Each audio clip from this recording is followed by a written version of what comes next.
ওই হিন্দু হিন্দু সনাতন সনাতন বলছে, ওর বিরোধী বিজেপিরাই করছে। আগামী দিন ওকে কিন্তু এই পশ্চিমবাংলায় যে কোন জায়গায় দাঁড়াবে ও নিজেই জানে না। মানে খুব ওর নামটা বলতে আমার নিজেকে লজ্জা লাগছে। ওর মতো গদ্দার ভারতবর্ষে বা পশ্চিমবাংলায় আমাদের এরকম গদ্দার তৈরি হয়েছে, কেউ জানেই না যে এটা এত বড় গদ্দার। যার যে ২৬টা পদের অধিকারী ছিল, আজকে বলুন ২৬টা পদের অধিকারী, সেই পদে অধিকারী থেকে মুখ্যমন্ত্রী তাকে সরিয়ে দিয়েছে বলে সে এখন কিন্তু পাগলের মতো হয়ে গেছে।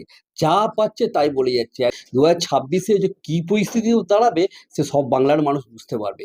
অ্যাকচুয়ালি ওকে বিজেপিও ওকে সহ্য করতে পারে না, কারণ বাংলার মানুষ, মুখ্যমন্ত্রী ওকে এত সুযোগ সুবিধা দিয়েছে, সেই সুযোগ থেকে সে বঞ্চিত। মুখ্যমন্ত্রীর কাছে পেছনে ছুরি মেরে দিয়েছে।